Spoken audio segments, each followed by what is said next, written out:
This episode of Robservations is sponsored by The John Campea Show. Find The John Campea Show on YouTube or find the audio version wherever you get your podcasts. Greetings, imagination connoisseurs. Once again, it is I, your Duke of Dope Discourse, Robert Meyer Burnett. I invite you to watch and listen to the Designing Hollywood podcast, brought to you by Martika Ibarra and the great, legendary Hollywood costume designer, Marilyn Vance. I am afforded the wonderful opportunity of co-hosting the show. If you are interested in the magic of Hollywood, the design of Hollywood, the clothes of Hollywood, watch the Designing Hollywood podcast, available wherever you get your podcasts from, or find the video version on the John Campea YouTube channel. That's right, the Designing Hollywood podcast. Why would you ever want to miss it, especially if you love the movies? Hey, my name is King, or as some of you might know me better, Israel. I've gotten around, but hopefully you recognize me from my own channel, King Tannic. There's a new show coming to the Burnettwork that I think is pretty exciting. Welcome to the Otaku Experience, hosted by yours truly. There is going to be a weekly series where we dive into the news and the world of anime, manga, and whatever the heck else Japan has to offer us. The show will be pre-recorded and premiere on Thursdays at 2 p.m. Pacific Time or 5 p.m. Eastern, right here on the Burnettwork YouTube channel. Observations with Robert Meyer Burnett.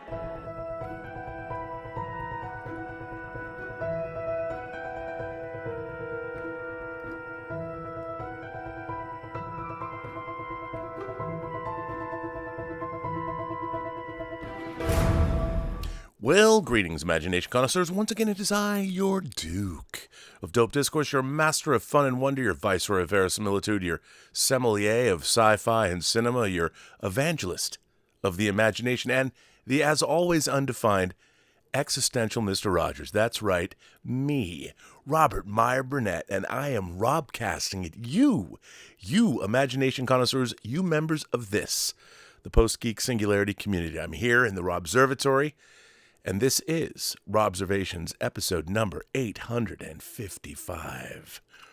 You know, I've been between Star Trek and AI and the strike. It's been an interesting week of topics, found some interesting stuff to share with you. And a couple of you were sharing this article with me that was published today in a venue or at a place called Paste. That is not, it's not a place that I travel to a lot, you know. It's not on my daily repertoire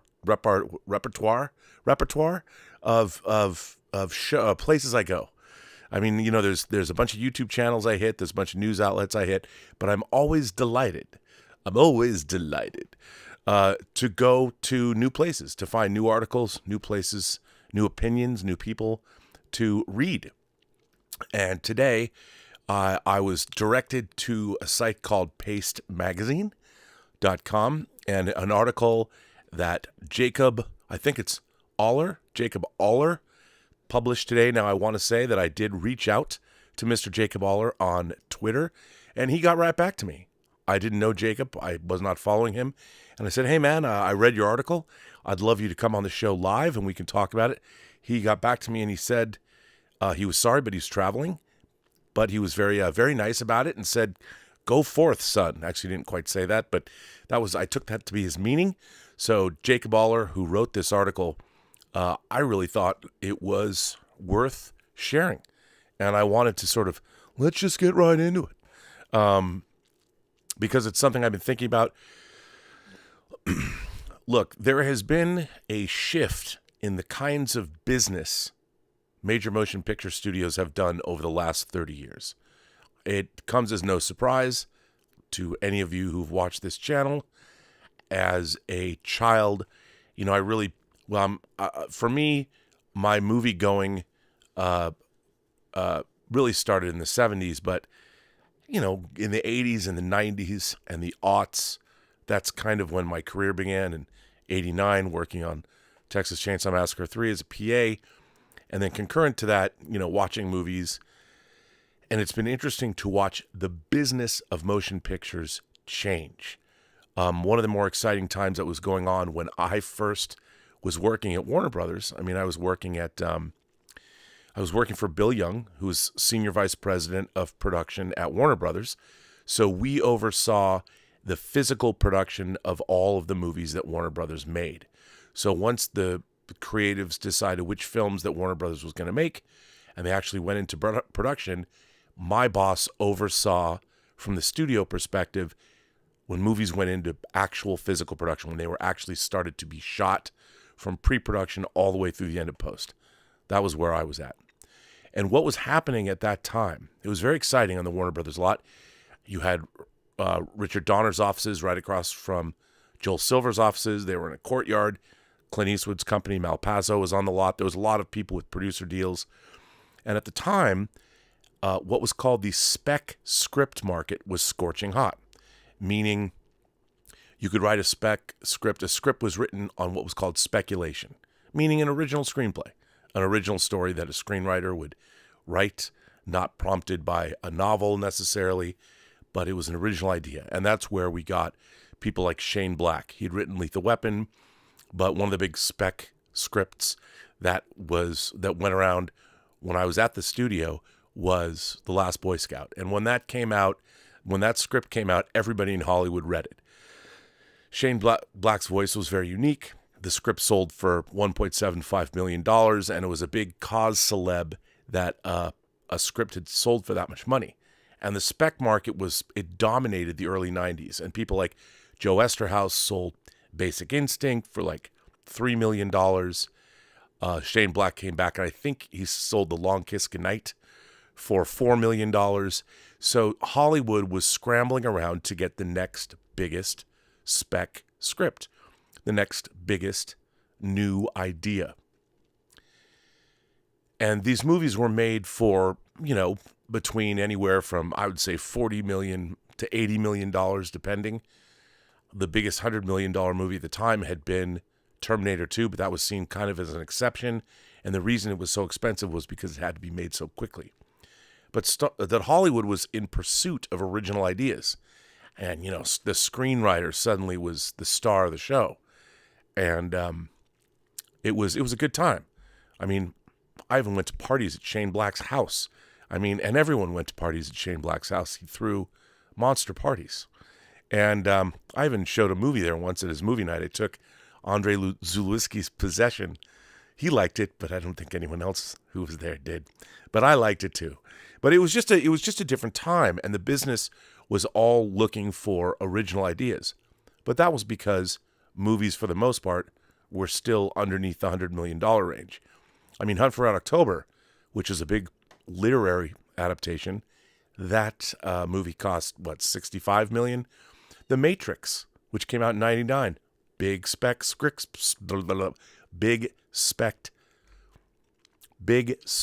script sale from the Wachowskis, who had previously made Bound, and then they had done work on the movie Assassins. So they were known writers. They'd made their indie film, but even at Warner Brothers, I remember reading that they were a little perplexed by what The Matrix was all about. But I want to say it was Lorenzo de Bonaventura. I might be wrong about this, but he championed the script, I think, at the studio. That was before he went off on his own and became a producer. But anyway, The Matrix was an example of a spec screenplay that later became an IP. There are 4 Matrix movies. There's animated movies. There's video games. There's action figures. The Matrix was an original film that became an IP. But it was original.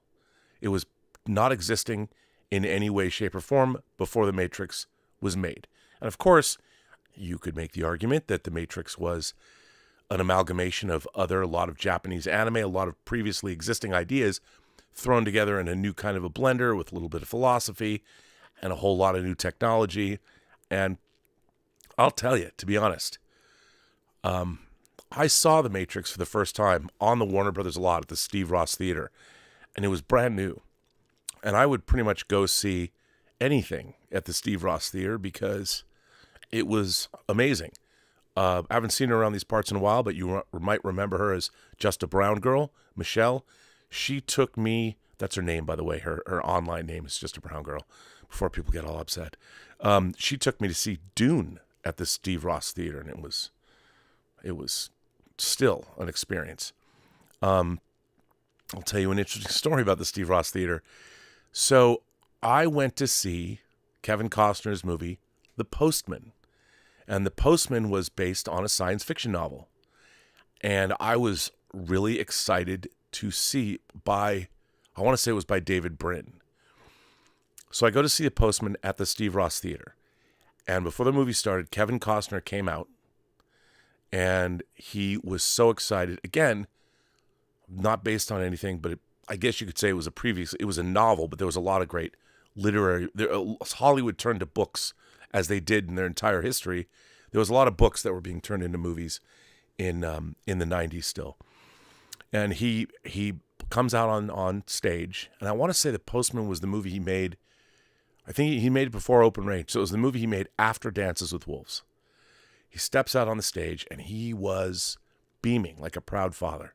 And I was excited to be there because, I was a fan of the book. It was David Brin, I think.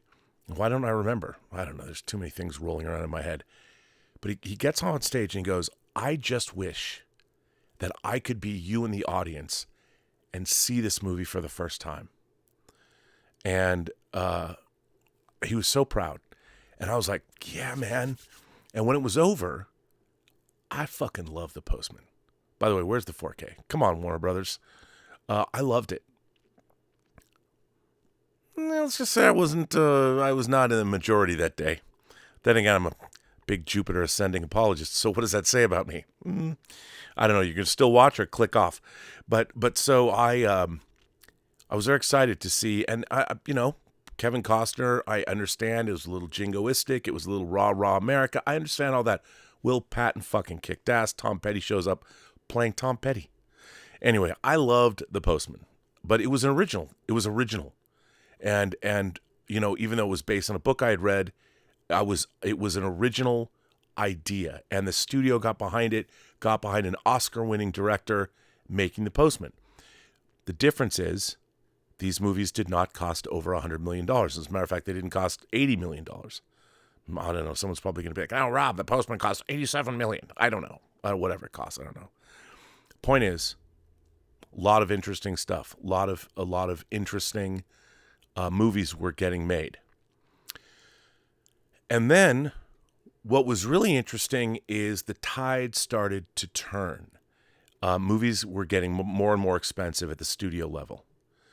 And it was harder and harder to, even in the early 2000s. I mean, there was some really interesting things happening. Producer Roy Lee, a very, very successful producer. And if you look on his resume, he's done a lot of incredible films. He had a very interesting idea. He had the idea to take a lot of Japanese and a lot of Asian movies, Korean films, Chinese movies, and Japanese films were doing some big business, and they were doing some innovative things, first with horror. And, the J-horror movement happened, and we got things like Ringu that was remade by Gore Verbinski as The Ring. So there was a previously existing title in Asia, in Japan, and Roy Lee hooked up the rights to a lot of these successful films. He didn't get Pulse. I wish he got Pulse. But things like The Grudge, and he also got Chinese movies like Infernal Affairs, got the remake rights, and they were able to make The Departed. So Roy Lee was doing something very smart that no one thought of, which was getting the rights to these great Asian movies and remaking them in America. And it was very successful because these movies could be made for very little money. They were already proven commodities somewhere else. But then he also had ideas like getting the Lego movie made. And I've heard that he was playing Lego video games, and he had decided, these are good games. These characters are good. I'm enjoying playing these games. He was a gamer, is a gamer, I guess. And that's what made him get the idea, what if we made the Lego movie? I'm sure people thought he was absolutely out of his fucking mind. Nope. So anyway, there was an interesting one man in Roy Lee, and he had collaborators and people he's teamed up with. I mean, he's still making movies all the time. He Barbarian, $4.5 million spend, makes $40 million. That director, he put a deal together for his new movie, Weapons. Pedro Pascal just announced. I mean, Pedro Pascal, hot AF right now, right? Roy Lee's made that deal, got the director $10 million to write and direct that movie. You go, son. Roy Lee's kind of a hero of mine. I'll freely admit it. He does great work. I'm still going to make him apologize for the remake of The Stand, but hey, you take it where you can get it. We're getting The Flash because Andy Muschietti did a great job on It 1 and 2. So Roy Lee's had a lot of influence in the last 25 years. I'm sure he's going to have a lot of influence on the next 25 years. But what was interesting was he was finding IP. He was finding previously existing material that could be turned into other movies, and he was good at it, and he was successful at doing so, which is ironic in finding at the same time, he goes and he finds an original movie like Barbarian, but you make it for $4.5 million. What did M. Night Shyamalan do when he was in director jail? Mark made the smart play, makes the $5 million The Visit, comes back and does Split.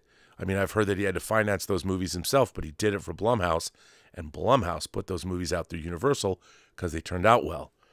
The movie Old that he did, based on a previously existing graphic novel. So anyway,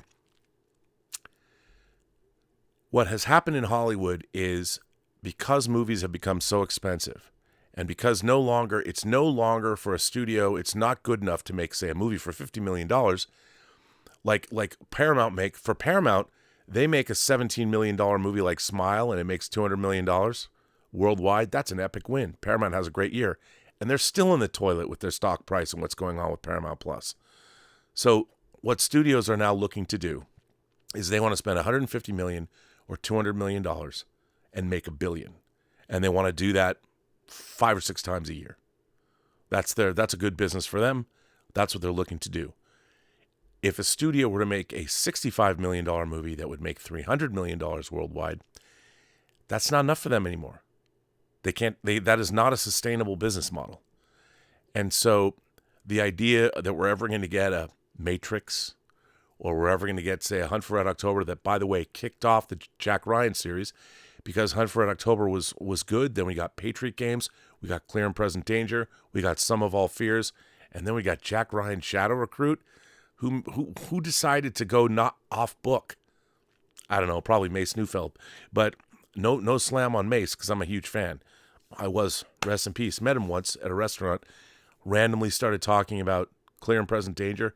Guy comes over, it was at the Fabulous Cafe. Me and Mark Altman were having lunch. We did something at Paramount.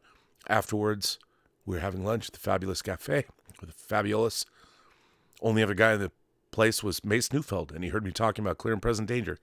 Came over and he said, "I like it when people talk about my movies." Shook my hand. I was like, "Oh my God, you're Mace Neufeld, dude." Anyway, what does that have to do with anything? Nothing. Not at all.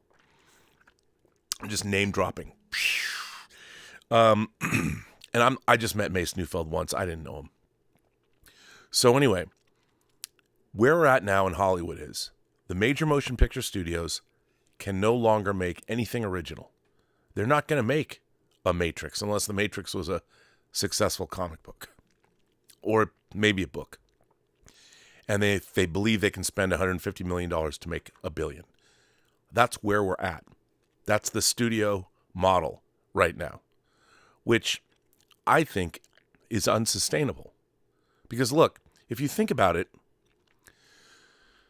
if you have 2 hours of time, and let's just say most movies are around 2 hours, people just want to be really entertained within that 2 hours.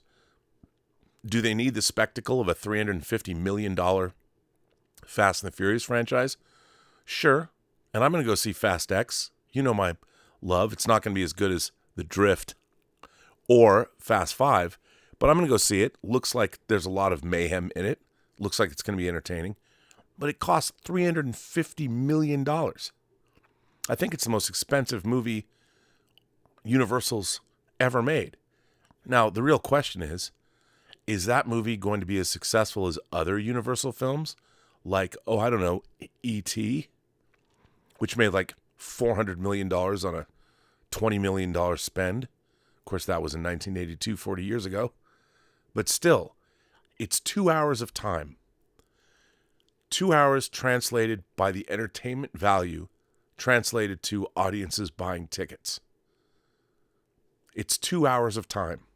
And if you think that all movies are between 90 minutes and 2 hours, who's to say, do you have to spend $200 million for those 2 hours?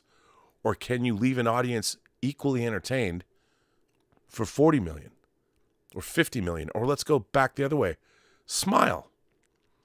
Are people going to be as entertained by a smile as they are by Fast X? They might be the same amount of time, but Smile costs $17 million and Fast X costs $350 million. Same amount of time. The real question is a movie like Fast X worth spending another $200 million marketing with all of the endorsements and all of the corporate deals? I don't know. It's still the same amount of time. And the thing is, the motion picture studios no longer know how to spend $40, $50 million for 2 hours of programming. They don't even know how, the people that they employ don't even know how to make a movie anymore for $50 million.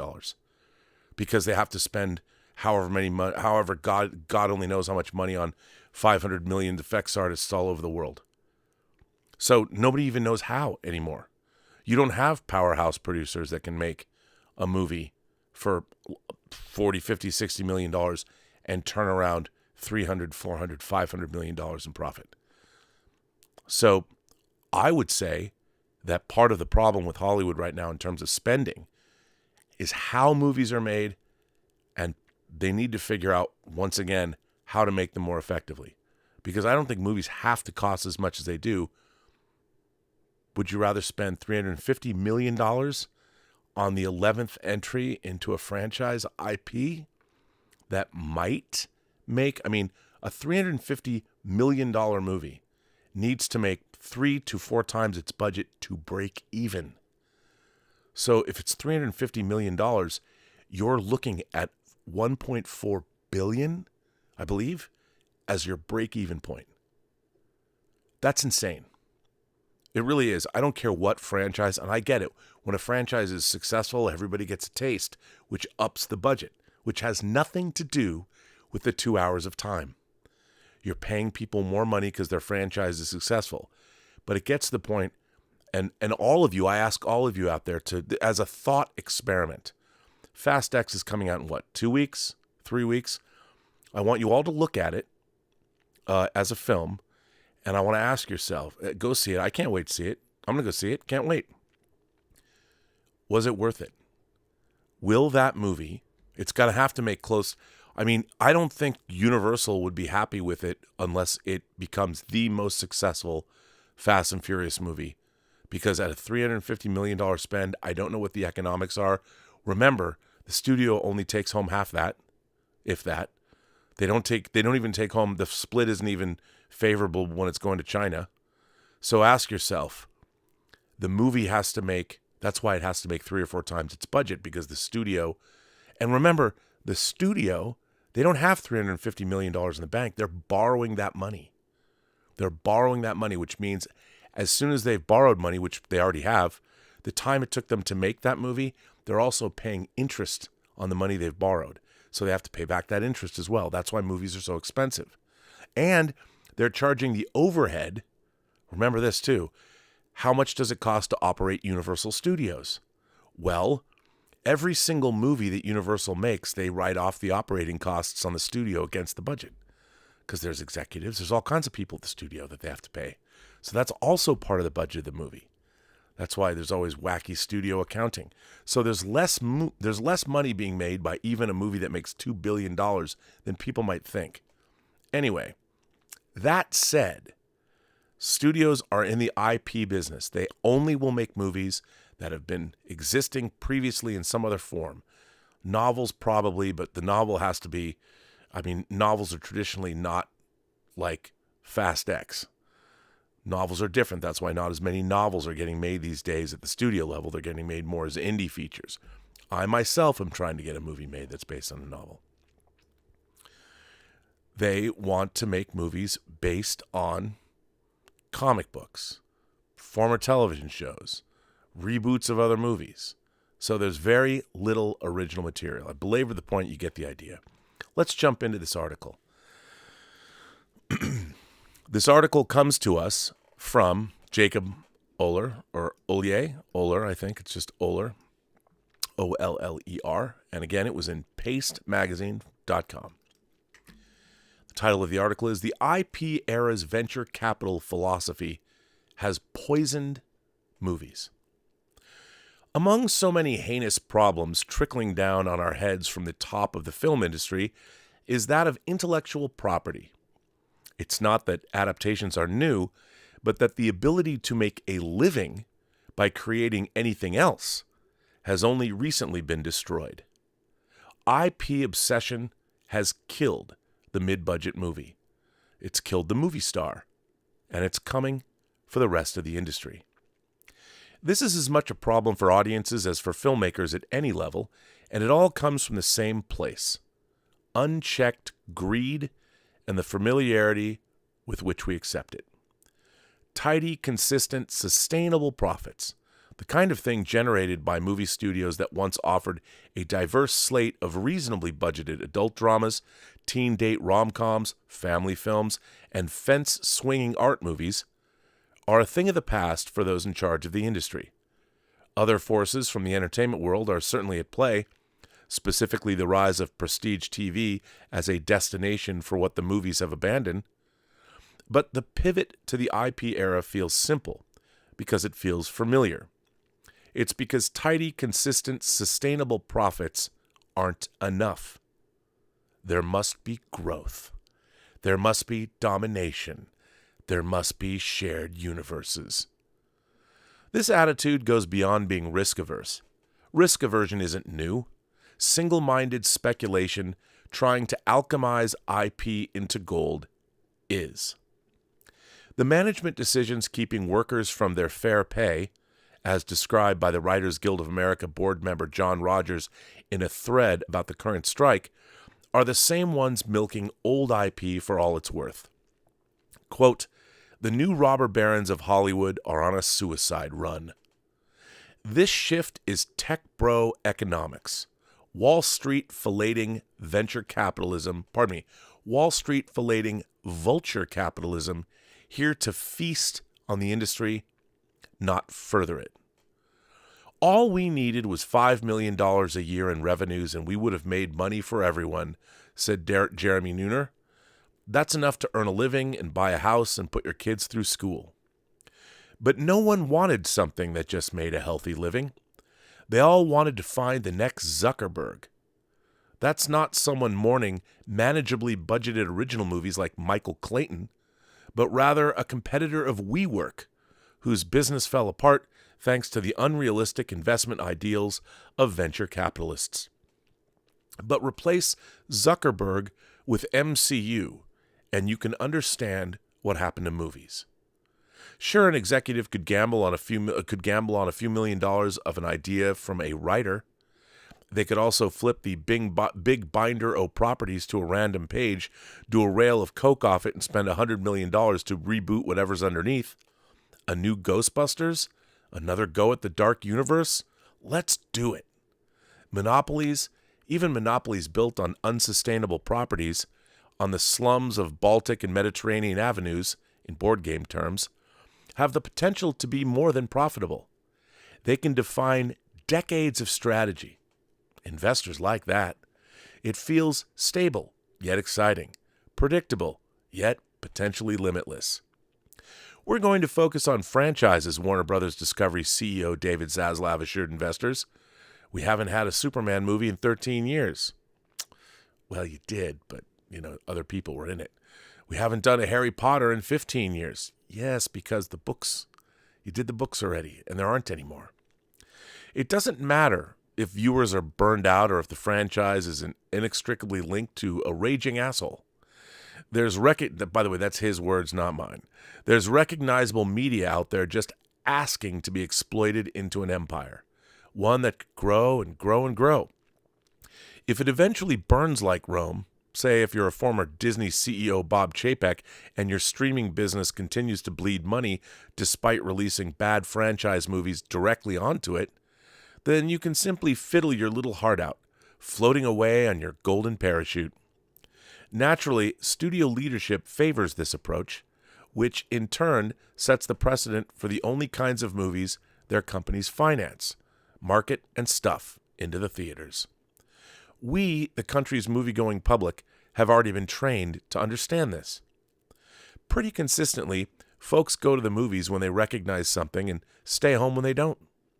Looking at the past 10 years of box office top 10s, it's far faster to note which movies aren't based on pre-existing properties. Frozen, Gravity, Inside Out, Zootopia, The Secret Life of Pets, Sing, Onward, and Tenet. That's it. 8 movies out of 100. 2 of them even let you see an actual person. But in the IP era, people are merely a liability. Movies seeking this modern kind of success, as many sequels, spin-offs, and merchandise tie-ins as possible, only need humans in front of the camera when they function as an extension of IP. Laura Dern, Sam Neill, and Jeff Goldblum were brought back for the latest Jurassic World cash grab to excite us as embodied reminders of a better movie. They're not actors anymore. They're mascots. When you realize that that's all AAA actors are being cast as, it becomes obvious why the biggest blockbusters have recently boiled down to ensembles standing around reskinned warehouses and parking lots. As Jake Uriz writes, when acting has been reduced to stewarding IP, you don't want people getting invested in stars. Rather, it's better for investors if they function as empty vessels for stories much bigger than them, ones that can be endlessly iterated long after they're out of the picture. See Disney Star Wars sequels. Endless iteration. It's like investor dirty talk, and we're being made more and more comfortable with the technology and techniques enabling it. We were all rightly disgusted at the digital necromancy used in Rogue One to Weekend at Bernie's the corpse of Peter Cushing. There was less hubbub when Carrie Fisher was assembled piecemeal in The Rise of Skywalker, and even less when Ghostbusters Afterlife conjured up Harold Ramis, possibly because the latter movie doesn't really exist. Performers have long feared themselves turned into IP. Jet Li famously skipped out on the Matrix sequels so his moves wouldn't be digitized in some Warner Brothers library to be used to whatever future end by a company that no longer needed his martial artistry. This, by the way, is the plot of Space Jam: A New Legacy, as LeBron James attempts to avoid the same fate, threatened by the in-universe Warner Brothers. Really, this idea is so normalized as to be the bad guy's plan in a kid's movie. Netflix is trying to own the rights to its actors' simulated voices by all technologies and processes now known or hereafter developed throughout the universe and in perpetuity. It's not about creating something, it's about owning something forever. And that's the success model. Increasingly, it's the only model. Because now we crave it, beaten into submission by the sheer onslaught of, remember that, requels, legacy sequels, and reboots released since Indiana Jones and the Kingdom of the Crystal Skull, Star Trek, and Star Wars: The Force Awakens helped establish the monoculture model of filmmaking. Audiences didn't do this to pop culture. It was the corporate powers that invested in and encouraged their most ravenous demographic, turning audiences into fandoms. We've had slop shoveled onto our pop culture prison cafeteria trays for decades, and the prison industrial multiplex expects us to give our compliments to the chef for another meal of empty-calorie Easter eggs. It would be something if those behind these exhausted series were given artistic freedom to subvert expectations or play with these properties. But another facet in how this trend manifests itself is in its pandering, simplistic, safe filmmaking, aimed at siphoning the memories and wallets of arrested adults.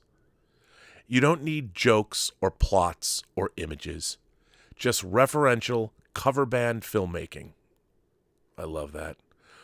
Make a movie about visiting all the old stars of another movie. Make a movie about getting sucked back into an old movie's world. Make a movie where the events of another movie happen again. These structures abound, followed by Pavlovian post-credit scenes that, with their glup shittos and blorkos, jangle in front of us like so many Mickey Mouse keychains. Photoreal live-action remakes spin their uncanny wheels, creativity cowering in the face of raw computational power. There are few clearer examples of how a Silicon Valley mindset has infected how we look at movies than Disney adults equating new developments in a techno-capitalist arms race with artistry. People didn't always cape for tech demos. A few savvy operators continue trying to game the IP era, backdooring in personal and competent filmmaking that just happens to be dressed in marketable spandex or flowing Jedi robes. Peter Pan and Wendy is perhaps the most recent of these to see an artist try something, a reminder that our best filmmakers are being snapped up by studios to make this dreck just so they can feed their families. There was a time a filmmaker like David Lowery could succeed in coming out on top of his deal with the IP devil. Pete's Dragon is a warm little miracle, a true blue Lowery film that happens to be using a familiar property to secure the bag. But Pan makes it clear that even the smoothest stepper in the one for them, one for me dance is finding it harder and harder to get that second song, and that their movies in general are increasingly hampered by heavier and heavier brand baggage. It's not just award-winning indie filmmakers gobbled up by the machine who are struggling with this increasingly difficult task. If you're on a shoestring budget and need to associate your film with something familiar to audiences, well, you could capitalize on pseudo-franchises like Amityville, which remain accessible because of a complicated inability to be copyrighted. You could also start throwing the grist of public domain into your terrible mill, as long as Disney doesn't lobby to change the law again. Just make sure that you get your hands on a name that people know, even if it's free, and remember to orient it toward nostalgic adults. With the MCU and its pretenders on one end of the financial spectrum, the Banana Splits movie and Winnie the Pooh, Blood and Honey are perfect case studies for the opposite side. The budgets might be different, but the business model is the same. Dig up characters half remembered from childhood while reminding us that now it's definitely for adults. Nothing says brilliant and edgy like turning children's characters into slasher villains. These projects, the cinematic equivalent of those t-shirts where Looney Tunes have Glocks, feel extra pathetic because it's clear how desperate the IP era has made everyone involved, and how clearly it rewards those that play the game. Blood and Honey made bank, encouraging the production of an R-rated series positioning Christopher Robin as a disillusioned New Yorker navigating his quarter-life crisis with the help of the weird talking animals who live beyond a drug-induced portal outside his derelict apartment complex, the 100 Acres. Yeesh, I wonder if Christopher Robin is disillusioned because he once thought that there was a place in this blighted world for creative thought. But of course filmmakers are going there, marketing whatever half-subversive take they can to the Comic-Con crowd that's becoming the mainstream audience. They're not snickering, they're surviving. Because before the bubble finally bursts, when younger generations realize the only media marketed at them concerns characters they have no relationship with, things will get worse.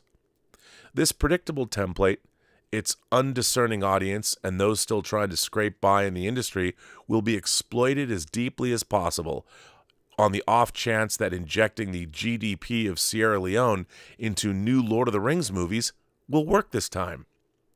Maybe it will work, but when you listen to the Nooner, the guy whose business got steamrolled by WeWork before we crashed, you remember that it doesn't really matter either way. When you get involved in the startup world, he says, you meet all these amazing entrepreneurs with fantastic ideas, and over time, you watch them get pushed by VCs to take too much money and make bad choices and grow as fast as possible. And then they blow up. And eventually you start to realize no matter what happens, the VCs still end up rich. The robber barons continue their suicide run, even if it's only originality playing the fatal price. The IP era will drag on as long as this venture capital philosophy poisons Hollywood. Keeping your money far away from their franchises is the only antidote. Well, I got to give it to you, sir. Jacob, that was a banger of an article, and I have to tell you, I agree. You know, I've often said on this show for the 4 years I've been doing it, 4.5 years, I guess, almost 4.5 years, that the people that got really successful in Hollywood never followed a trend. They set trends by making original IP. You know, I just keep remembering, I keep hearing about at Warner Brothers, the Wachowskis had done such a great job documenting what they wanted to make in pre-production in terms of they had storyboards, they had everything laid out, and the executives didn't even know quite exactly what it was. But they looked so prepared, and they'd already delivered, and hell, they'd made a great little thriller, modern noir, Bound. If you haven't seen it, check it out because it's terrific. And if you can, get that new Blu-ray because they ported over the Wachowskis' original audio commentary that was on the Laserdisc, and it's really, really good. The Wachowskis really know how to make movies. And one day, Matrix Resurrections is going to be reassessed, and I long for that day. And it's going to come. You wait. But the real question is, are we going to get originality back? Are there going to be original movies? And you know, I mean, the young people today, you young people, get off my lawn. No, where you're getting original IP is in video games. Ghosts of Tsushima, The Last of Us. These are the new modern IPs, but the games themselves are original. The big games, sure, you're going to get Call of Duty that becomes a franchise, but it was originally Saving Private Ryan, but somebody said, hey, let's port that over. Call of Duty Modern Warfare, but the games, whether it's The Last of Us, you know, whether it's Ghost of Tsushima, whether it's Red Dead Redemption, Grand Theft Auto, take your pick. Those are original IPs. Those are the things that young people are embracing, younger audiences. I mean, when I was a kid, it was Star Trek, then it was Star Wars. I'm sure if they had the kind of video games they have now, I would have been embracing those as well. But, I mean, movies? Television's doing it. I mean, I watched The Diplomat. Terrific show. Really well written. West Wing alum making them. Talk about female empowerment. Not only is the movie or the TV show about Kerry Russell, who delivers a blisteringly great performance, but look at the writing staff. Predominantly women. I mean, that's the kind of representation that I want to see. Not that it's about the representation. It's a show that was made primarily by women, starring a female protagonist, and I fucking loved it. I mean, you want to talk about female empowerment? Watch Kerry Russell's performance in that film. My God, same thing. Mayor of Easttown. Or what was Mayor? Am I mixing up my shows? The great performance in that show. It was great stuff. So what we all want is great entertainment that is true to itself, that's not following some kind of corporate mandate about universes. We want to see original programming that you don't put your agenda first. Give us great characters and great stories. Give us original stories. The IP filmmaking, it's running out of time. It's on a ticking clock. I mean, come on. At least, I mean, I would take a page from Denis Villeneuve's book. You know how many great science fiction, where's Piers Anthony's Incarnations of Immortality series, like On a Pale Horse? Why haven't people, I mean, I could pull how many, well, the problem is there's a problem with that because a lot of the great book series, science fiction, fantasy, horror, they have already been purchased and they've been trying to be made for years. The technology didn't exist. The people writing the scripts couldn't crack them. So a lot of the great, this is true, a lot of the great franchise properties, here's what happens. There's so much money that has already been spent, invested in trying to get a franchise off the ground, that it becomes, you can't afford to actually make it now because there's $10 million in development costs that need to get paid back. So who's going to make it? And that a lot of great IPs that could eventually make money or earn out or be something new, can't get made because because the people, they hire screenwriters that either weren't, that didn't love the material. It was a job. No one's going to say no to a job. They're going to take the job. Unfortunate. Anyway, it all goes back. It feeds into this idea of AI. Are we going to live in a world like, since I've been doing these 2 AI shows, people are like, you know what? I wouldn't bother me if you could have Star Wars films made by AI and the films turned out to be good. You know, okay. But do I want AI generated Star Wars movies that are good? What I want talented people. I want studios that control these IPs to hire talented people, not people on a fucking spreadsheet. Like, I don't understand why, hey, we bought Star Wars, and why doesn't the head of the studio, why doesn't Bob Iger call his 10 favorite filmmakers, bring them in and say, look, I'm going to make a new Star Wars trilogy. Do you have an idea? You know, I mean, get the filmmakers. Don't pick somebody on a spreadsheet. Oh, we're going to go with this guy. Find the people that want to find the people that are hungry, man, that'll make it their life's ambition. They'll put their heart and soul into making something great. Look, anybody you go to, any filmmaker worth their salt is going to say, of course I want to work on that movie. Of course I will. It's a $200 million movie. Who wouldn't? It's a huge payday. What they need to do is find the most talented, passionate people that might think this is their only chance. I don't know. It's what I want's originality. In a world where we're being the barrel of the AI gun is focused at all of us, I want something original. I want Hollywood to make The Matrix. I want Hollywood to find the next original IP or find books that haven't been adapted, like The Incarnations of Immortality. You know, I mean, you look at that. Why aren't there more movies? Look what Denis Villeneuve's doing for Dune. I know that Dune was already made once before by David Lynch, and then it was made again as a TV miniseries for the Sci-Fi Channel. I know that. But you have a passionate filmmaker who says, Dune was my favorite book when I was a kid. Now I'm making it.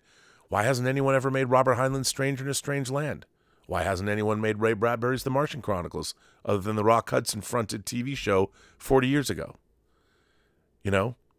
I mean, hell, where's The Last Werewolf that RSA bought is sitting on? There's 3 books right there. You know? I mean, why isn't that getting made? How does Brand New Cherry Flavor get made? Not that I'm complaining. I have that book on my shelf too, but how did it get made? How did Brand New Cherry Flavor get made for Netflix? Who pulled that shit off? I mean, kudos to you, by the way. And the show's actually pretty good. But of all the horror novels from the 90s, Brand New Cherry Flavor? Really? But God bless whoever got that made. I don't know the story about how that got made. I'm just glad it got made. I have an original, beautiful first edition hardcover. Wait, it's probably somewhere. Easton Ellis. Oh, it's over there. Where's Flickr? How come no one's made Flickr? I don't know how many books that there. I could pull 20, 30 books right now that should get made. They're probably all purchased. They probably got 10 different drafts of a script written. That's why they haven't gotten made. Anyway, we need original IP. We need to demand it as audiences, you know, because I'll tell you, there's a lot of op-ed pieces and wondering about Guardians of the Galaxy 3 about just in terms of money. And, you know, Marvel, isn't it interesting? We'll see where all it goes. But anyway, that's my thoughts for tonight. Let's see what you all have to say. There's a lot of you, by the way, here. And let me begin with Martino Simoni, a friend of the channel, sends in $50. Now, is that a Swiss? You're on the Swiss border? Is that Swiss? Martino Simoni sends in a $50 super chat and says, let's hope this business philosophy will destroy itself, opening a new era of cinema. Fast food has its place, but now nearly all real restaurants are closed. My fear is that the kind of talent needed doesn't converge to Hollywood anymore. Well, you're probably not wrong about that. Our friend King Tannic is here. Hello, King Tannic. I love how you have a show on this channel, but you still offer super stickers in support. Well, thank you. And by the way, I would assume that episode 14, is it episode 14 of the Otaku Experience drops tomorrow at 2 o'clock on this channel, which is pretty neat. Peter Cunnington says, how much did the movie Air cost? The one about Michael Jordan's shoes looks pretty cheap to me, but it was brilliant. Yeah, but somebody said to me, if you look at what it was costing, they're talking it cost $120 million with marketing. And I agree with you. A movie like Air was probably made cheap, but there was a lot of money they had to pay to make the movie. But still, great movie. And theatrically, I think it's made over $50 million. But did that movie have to be as expensive as it was? I don't know. Geekin' with James Hancock said, by the way, I want you to know I'm drinking water. I got this at CinemaCon. This is my Avatar Way of Water cup. I didn't have to pay for this. It was in my CinemaCon goodie bag. And I want to say it's got a layer of liquid in between the actual cup. I like this. I've got my For All Mankind. This For All Mankind thermos, if I leave this like this, the ice will not melt in it for days. It's amazing. And then I got this, which is big, and I can put a lot of water in it. So there you go. I'm shilling. I'm doing corporate shilling. I'm doing my job. I'm doing my part. I'm doing my part. If you're a Starship Troopers fan, Geekin' with James Hancock says, which filmmakers have enough of a track record where they can make an original production at $100 million and up? Oppenheimer, Killers of the Flower Moon, and Napoleon are giving me hope this year. Geekin' with James Hancock, you are correct. But you know what? Look at who's making those movies. Martin Scorsese, who's been making movies for 50 years. Christopher Nolan, who's had a great track record. Now, Christopher Nolan may be one of the only... Here's the thing about Christopher Nolan. Because he's an incredibly talented filmmaker, he can work in just about any genre. And look at his career path. He made a little movie called Following. Followed that up with Memento. He had his indie clout there that he established. And then he made... Insomnia. He made a remake of was it Danish? Is Insomnia Danish? Of that movie with Al Pacino and was it Robin Williams? And makes that movie, and it still goes up. And when Warner Brothers likes it, he works with this. Here's the thing to me. Christopher Nolan is the perfect example of what Hollywood should be looking for and nurturing. Perfect example. And I'm not saying everybody's as talented as he is. But if you look at how Christopher Nolan has managed his career, and by the way, Warner Brothers, I can't believe AT&T fucked up the relationship they had with Christopher Nolan. Because if you look at Christopher Nolan, to me, is a case study of what everybody in the film business should be looking for. Really talented filmmaker. So he gets to make Following, and he makes Memento. He comes to the studio. The studio, they make a remake, a movie, Insomnia, that Warner Brothers would never make today. They make that movie, and then they're like, okay, this guy has proven himself in the indie world, and Insomnia wasn't a huge hit, but it proved to the studio that he can work within the studio system with movie stars. And then they go to him in a brilliant move. I don't know who is responsible for this, but they go to him and they go, look, we want to bring back Batman. Moribund IP. Last Batman movie we got in the late 90s was Batman and Robin. We give it to you. You're a very upscale, very erudite man. We like your style. And look the way he dresses. Doesn't use a cell phone. We want to give you Batman. You can do whatever you want with it. And you have a smart motherfucker and he makes Batman Begins. Come on. And then what does he do? He does not go right in to making The Dark Knight. He makes The Prestige, which is a literary adaptation. Again, now that you got clout working with movie stars, you can go back. You want David Bowie to play Nikola Tesla? Oh, no problem. That movie's a hit. Then he makes The Dark Knight. Fuck yeah. What does he do after The Dark Knight? In fucking Inception, right? I mean, that's the way it goes, man. That's what you do. And you know what? Everybody at Warner Brothers, get this. They thought that movie they thought it was going to tank.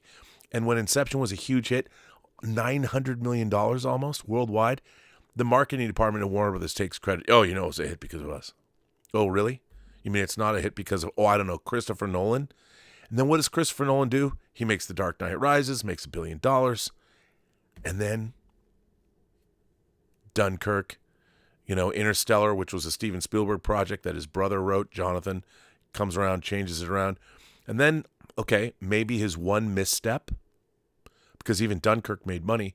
Who would have thought a World War II story, one of the great stories about Britain during World War II, would become a worldwide hit? You know who thought that? Christopher Nolan and the people at Warner Brothers that greenlit it. And then, of course, Tenet. I think Tenet is Christopher Nolan's only misstep, but it looks good and it's interesting. I think it's just too...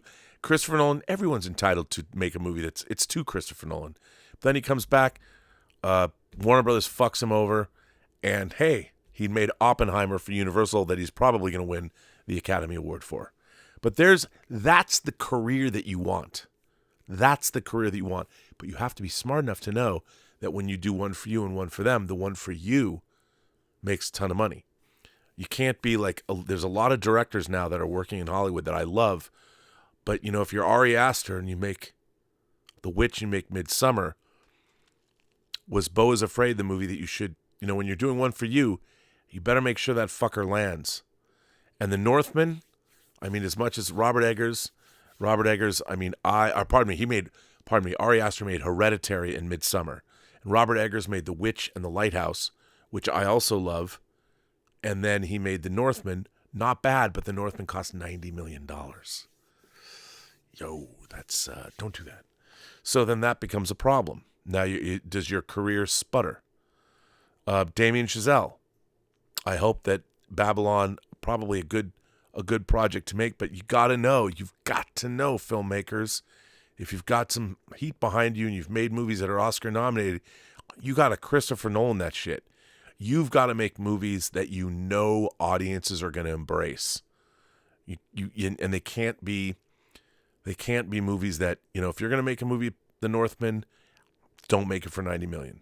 These are missteps. And I fear that these are new directors that I love. I hate to see these new young upstart directors. They've got to remember this is a commercial business. And I worry now. The Northman, Babylon, Beau is Afraid. Guys, booby. You got to think Prestige, man. You got to think Inception. You got to think money and box office. I don't want to see my favorite directors become derailed. My new favorite directors, people that are if they're coming up. I don't want to see them fuck their careers up. So geeking with James Hancock, you know what? I think I've seen clips from all of those. I hope they're great. But here's the thing. I know that Christopher Nolan and Martin Scorsese and Ridley Scott are going to deliver great movies. Why? Because Ridley Scott's been making movies since The Duelists back in the late 70s. We all love Ridley Scott. We all love Martin Scorsese. He made Boxcar Bertha in was 73, maybe even earlier than that. These are filmmakers that have been working for a long time. And Christopher Nolan, we know he's been able to deliver. Where are our new filmmakers? And to be fair, Babylon was original. The Northman was original. And Beau is Afraid, fiercely original. The thing is, you've got to also... It's not enough to be original. You've got to have the box office. If the studios are going to bank on you, and this is the thing, people are bankrolling these new movies. They're bankrolling these films thinking these filmmakers have got it going on because there's so few filmmakers that do. There are very few filmmakers in the world that can work at a studio and make studio movies. And when you have 3 great up-and-coming filmmakers have 3 films that fail, I say fail creatively, that's debatable, but I'm talking about monetarily. That is bad. And those movies didn't just lose a little bit of money. So, anyway. So there is, I'm not saying that there's no, I'm just saying that the business is, this ain't show friends, it's show business. And we got to make sure the business is being done. Paul in Long Beach sends in a tip. Remember, there is a tip feature as well. It is in the description. You can use the tip feature if you want. It's actually better than Super Chats, but it is in the description. Paul in Long Beach, the great Paul in Long Beach, one of the funniest people around these parts, one of our funniest, and I mean that sincerely. He's hilarious. Paul in Long Beach says, "This is where I need to remind you. The Northman and the Fabelmans, 2 great movies that very few people saw in the theater. Both grossed less than the film version of Lyle Lyle Crocodile, because apparently people want to pay to see art. Why?" Okay, here's the thing. Would I have chosen to make, and I love Steven Spielberg. I love Steven Spielberg, and I understand that he wanted to make his Ramona Clef or whatever, the story of his life, call it what you want. Was that a movie that was ever going to make money? Probably not. Just because a filmmaker of one of the greatest filmmakers who ever lived wants to make a biopic about his own life, if he made that movie for $10 million, I would say, okay, but is that, you still have to have a movie that people want to go see. The Northman, I would have bet on.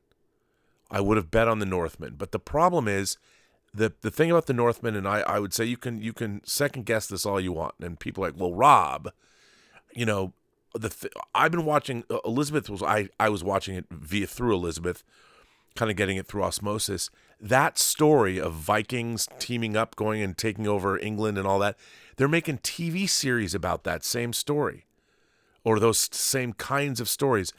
People are watching that stuff on TV. They're getting, and I'm not saying that they're getting the exact thing like The Northman, but I don't even know what it was. The Danish, there's the Viking. I don't know what it's even called, but Elizabeth was obsessed with it.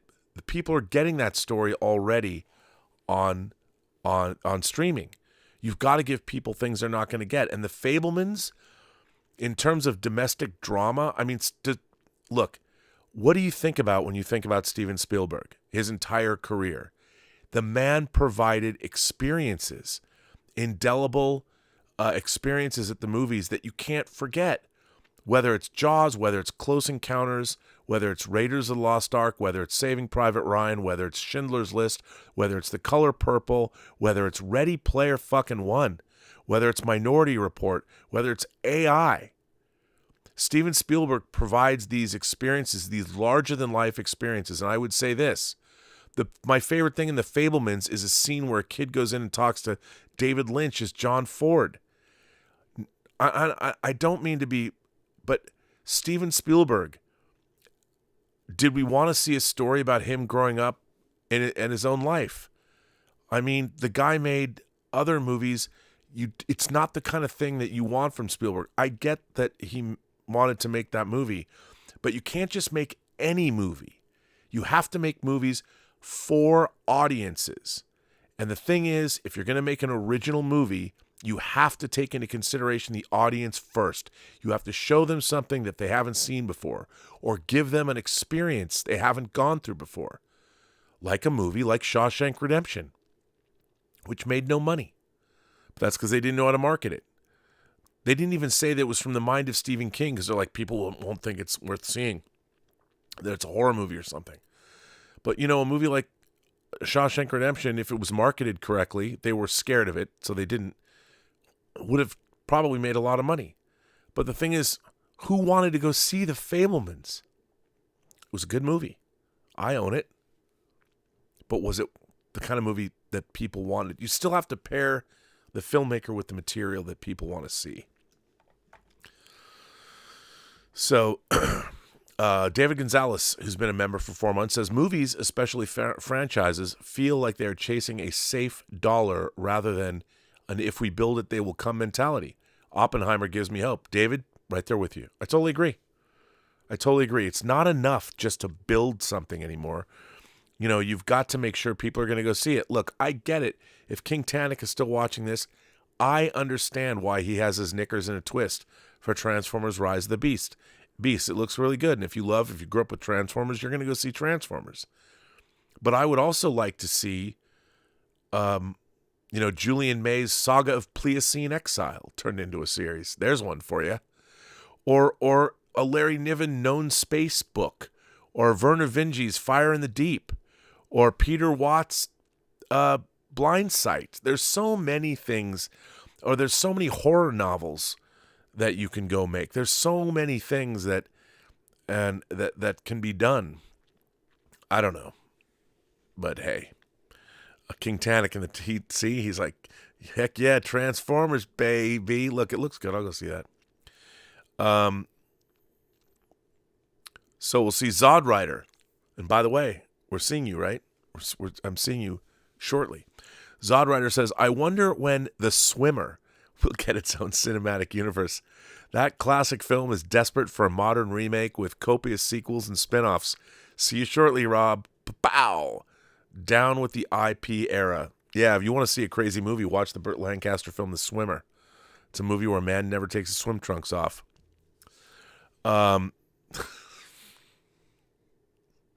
Dan Candy says, Rob, what would your pitch be for a Rhoda Henry spin-off series? She's a cheating bitch. Come on. Why would I want to make a spin-off series with her? Pug Henry for the win. Dan Candy is now one of the funniest people. He always makes references to Winds of War. And last night, War and Remembrance. So don't forget. Hilarious, Dan. You crack me up. Paramount, please, can we have War and Remembrance and Winds of War? I think War and Remembrance might have been edited on video, so it might not be available. But Winds of War, come on, man. Let's get that shit out, son. I want to see it in 4K. Do it. Do it now. Simeon Throg, son of Walt, says Hollywood needs to find its Moneyball formula. Yeah, and they probably wouldn't even make Moneyball anymore, and I love that movie. Love that movie. Shellcrow says, horror is where the hungry filmmakers are at. At least we have A24 and Lionsgate making mid-budget movies, proving that works. Totally agree. Shellcrow, you've got to be, it's happening.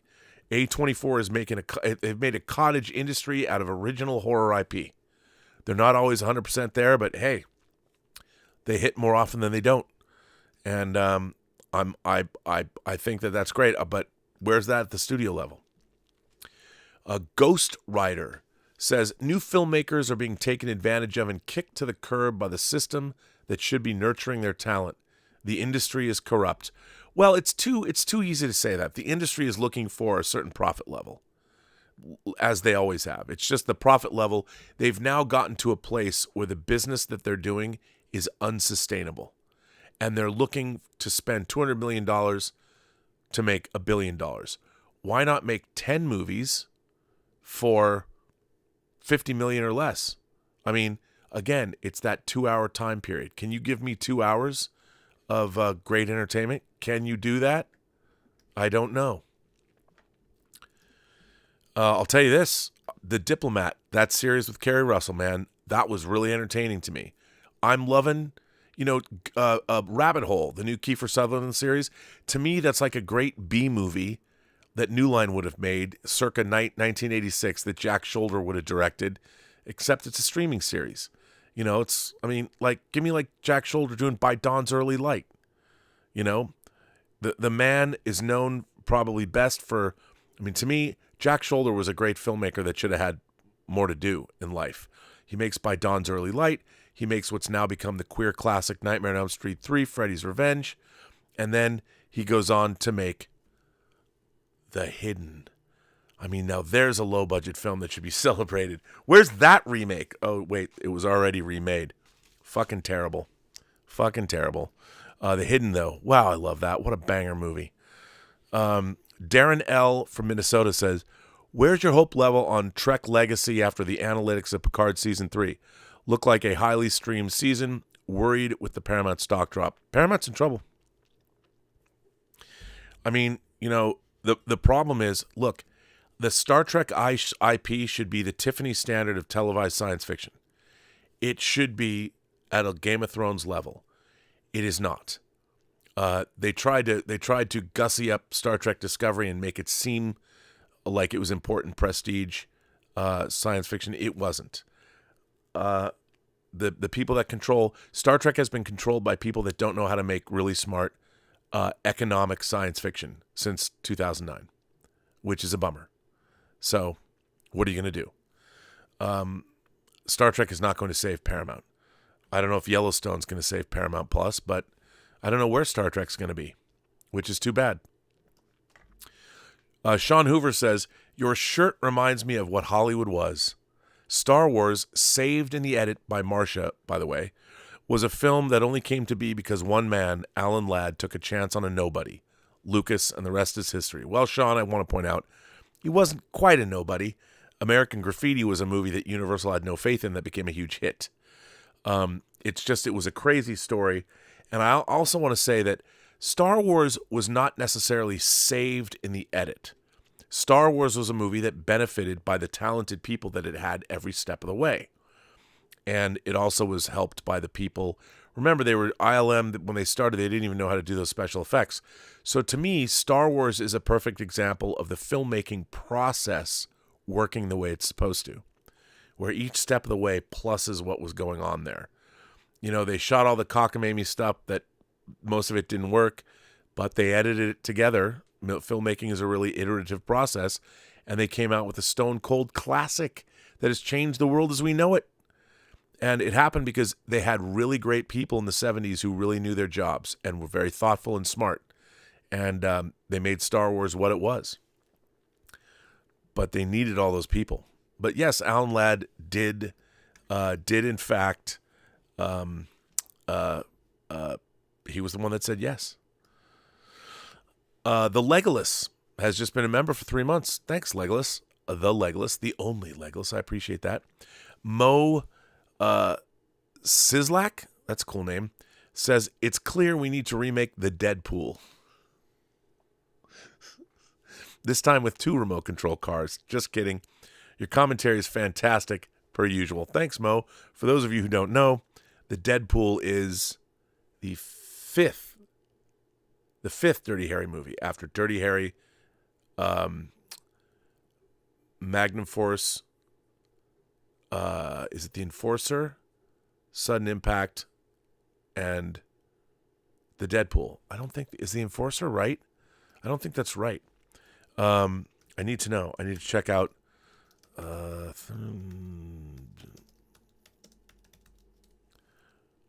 It is. Okay, I was right. The Enforcer. All right, it is. That's the third Dirty Harry movie.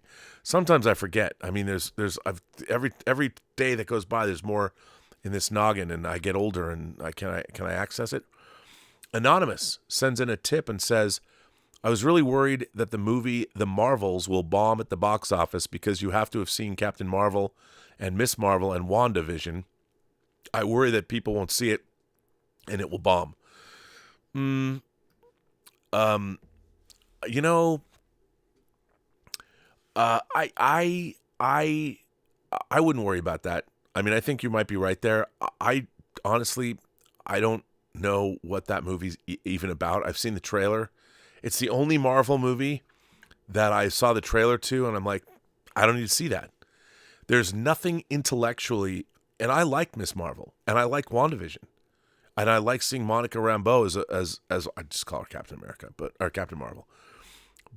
And Brie Larson doesn't bother me as much as she bothers other people. I liked Captain Marvel. I thought it was mid-level, 3-star movie, whatever. But that trailer, I'm like, why am I watching this movie? What in this movie, intellectually, what is the central idea that they use their powers and they switch places? That to me just seems dumb. I mean, they could have done anything with that film. And what I don't understand is, here's what I don't get. I've read the scripts for Secret Invasion. Really liked them. I don't understand why a storyline that was begun in Captain Marvel that carries on to Secret Invasion, the Skrulls, we know that. I'm not saying anything that we don't know. It's in the trailer. Why isn't Marvel's a follow-up to Secret Invasion? I don't know. I have no idea. Maybe it is, to be honest. Maybe it's a stealth sequel to Secret Invasion, and I don't know about it, and they can't tell you because then it would be given away in the trailer. Maybe that's why. Maybe that's what that the whole thing's all about. I have no idea, but it just seems like I watched the trailer for the Marvels, and I'm like, what about this movie makes me want to see it? There's nothing in that trailer that makes me want to see the movie. Nothing, which is weird. Dan Candy says, Rob, what would you change? What would you change to make "And the Children Shall Lead" an even better episode? You know what? I would make another Norman Spinrad script. Was it The Joy Machine? I'd make that movie instead, or make that episode instead. "And the Children Shall Lead," a third season Star Trek episode, is arguably, even though it's from my beloved TOS, it's clearly the worst episode of the original series, but it's one of the worst episodes of televised science fiction ever made. It's that bad. Sub Rosa is a fucking masterpiece. Masks is a masterpiece compared to "And the Children Shall Lead." So bad. Maria Espino says, I'd love to take on Children of Men as an IP. Yeah, but it's such a great movie. Let's adapt something else. BK Dan says, not original, but what do you think of a remake of Mr. Mom? Do we have to do that? Michael, let's not do that. Let's not make another Mr. Mom. It was so good. Plus, the world has changed. I mean, to make a Mr. Mom movie now would be sort of, I don't know if that would fly. Because back then it was a little more unusual than it is now. Michael Nemo says, I could have sworn The Gauntlet was Dirty Harry. It is not. But it does star Sandra Locke, right? I like The Gauntlet. I used to like that movie a lot. I thought that movie was good. I enjoyed it. I did enjoy it. Now, I got some letters. I got some letters from the folks at home. Would you like to hear a letter? Let's see. Ooh, this is a good letter. This letter comes from Taylor J. Parolini. And the subject heading is Gundam and Franchise Health. Hi, Rob. I've been watching for years, but this is the first time I've tried to reach out or participate in the Post-Geek Singularity. I remember hearing you talk about being a fan of the Mobile Suit Gundam franchise in the past, but I'd love to hear more of your thoughts on it and what series you've most enjoyed in its canon. In fandom, we all spend a lot of time lamenting how far many of our favorite franchises have fallen, or how the people in charge of them have lost their way and don't understand the properties they've now found themselves managing. Meanwhile, in Gundam, they're still producing excellent series like Mobile Suit Gundam Hathaway, which I watched the first episode of. That's the only one I've watched, but it's fucking great. An entry that builds on 40 plus years of canon and is so totally packed with the science and politics of its built-up setting that it is practically opaque to any newcomers who haven't absorbed the majority of the Universal Century lore. Given the cost to produce an animated work of this quality, it would have made all the business sense in the world to adulterate it with frequent explanations and hand-holding to lead the amateur viewer through the experience and ensure its success, especially on Netflix. Instead, they made a lore-saturated brick of a film that asks a lot from its audience and expects them to have put in the fandom work to understand it. Wait a minute, it's a film? Because the thing that I watched started with this terrorist attack on a plane. I thought that was Gundam Hathaway. Whenever Sunrise Studios wants to do something new and unique, they simply branch off into an alternate universe and can feel free to break the conventions of Gundam's real robot genre and do whatever they like without endangering the legacy that has come before. I'd love to hear your thoughts on all this, and I just wanted to send some heartfelt thanks for your content over the years. Your passion and love for the landscape of human imagination is a real inspiration in a world overflowing with cynicism. Well, first of all, Taylor, what a nice thing to say. And this is a great letter, okay, because the problem is not a lot of Americans know Gundam. So here's the thing. In a nutshell, Mobile Suit Gundam is a war story, and it's set in the future where there are these giant Babylon 5-esque, it's there's a guy named Gerard O'Neill.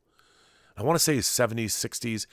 He was the first guy that posited that there could be these giant circular space stations where people would, kind of like Elysium, if you saw that movie, or Babylon 5, and they would have these giant rotating things, and you'd have civilizations built on the inside of them. So Gundam posits a future where there are these giant orbiting stations called sides, and there are various governments, and basically certain sides have broken off from Earth, and they have created a new government called the Principality of Zeon, and the Principality of Zeon, and then there's the Earth Federation. And what happens is a war breaks out between these two, a devastating, horrible war.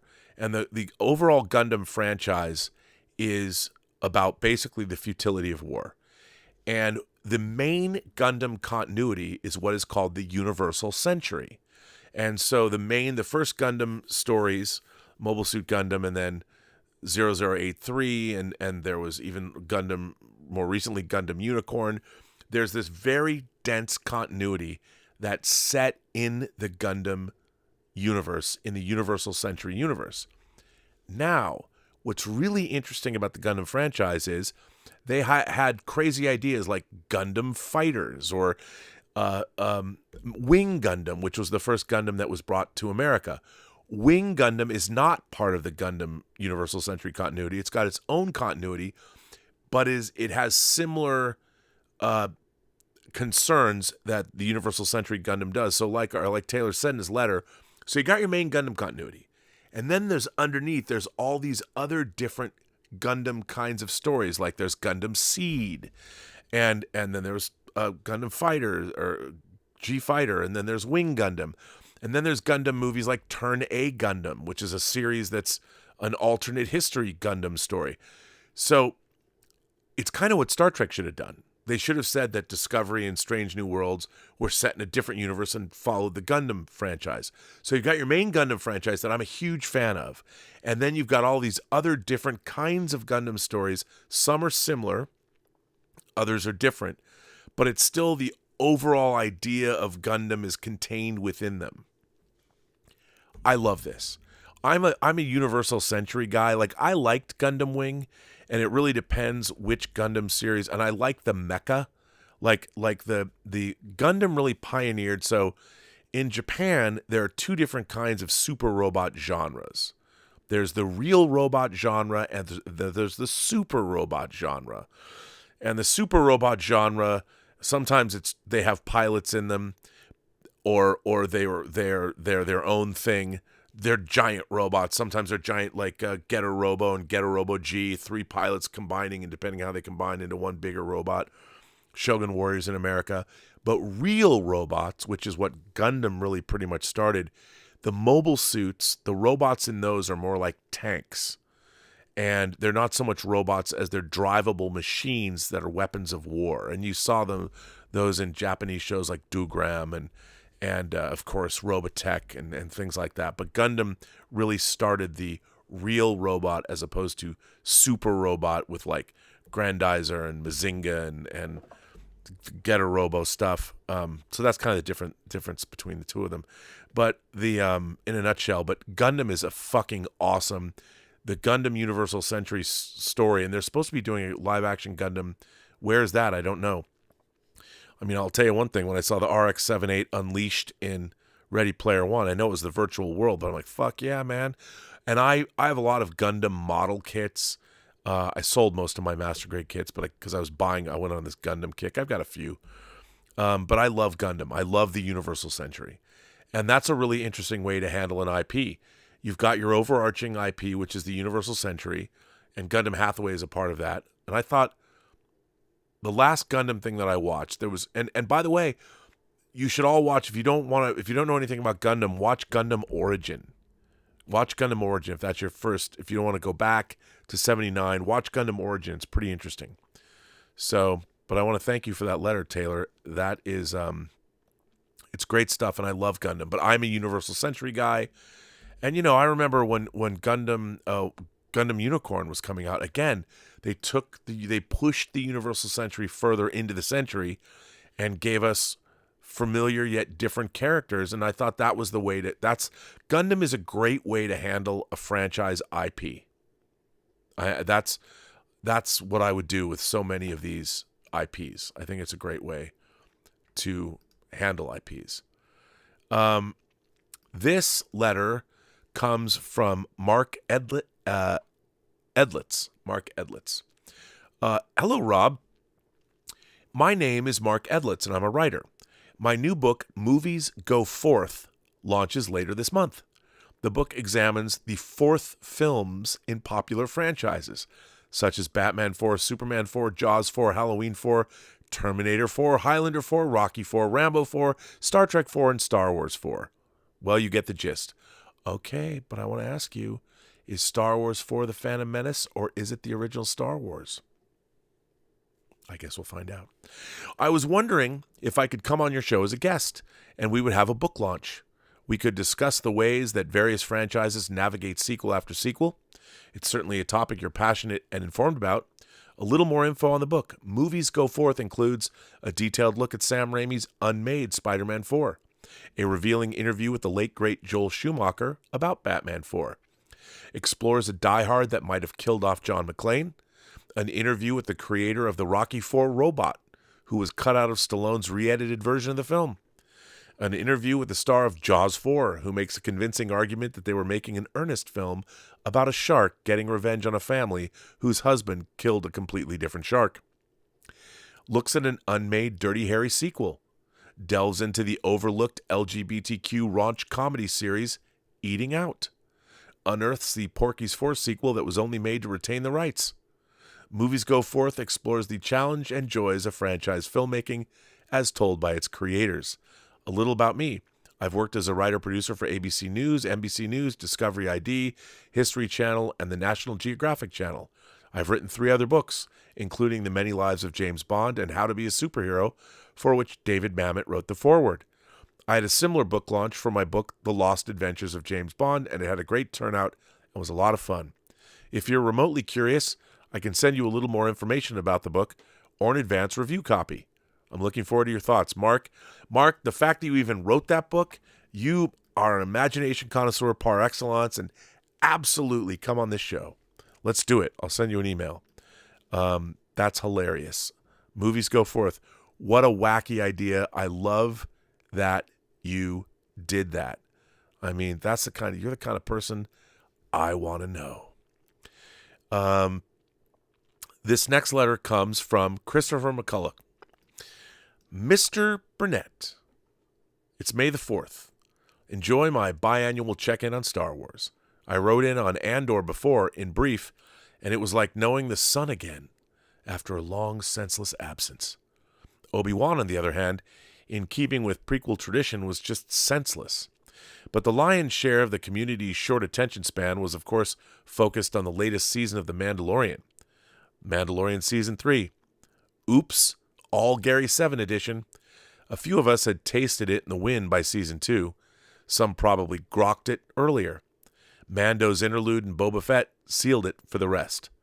Mandalorian would be the backdoor reintroduction for the countless characters and spin-offs of the Filoni-verse. Putting it this way might make it seem like I disliked the season. Quite the opposite. Maybe it was my low expectations, but from my point of view, the initial premise of the show was discarded within the first season. Readjusting to that paradigm changes my expectations. This isn't just a story about Din Djarin coming to terms with his identity while helping a lost wizardling find his own anymore. Brought up multiple times, a subplot about droid memory cores and programming to someone watching a show about The Mandalorian might seem like a narrative dead end, but to someone watching this show like a nerd, it might bear some resemblance to an important plot point about slave circuits in the Thrawn trilogy.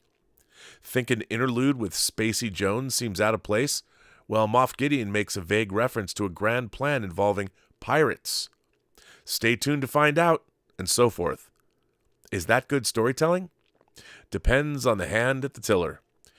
Watching it this way, the climax of the series happens when Gideon walks into a room full of bickering Moffs, including an important character from the previously cashiered EU, as well as a Hux, whose Project Necromancer will inevitably be an attempt to retroactively give the sequels meaning.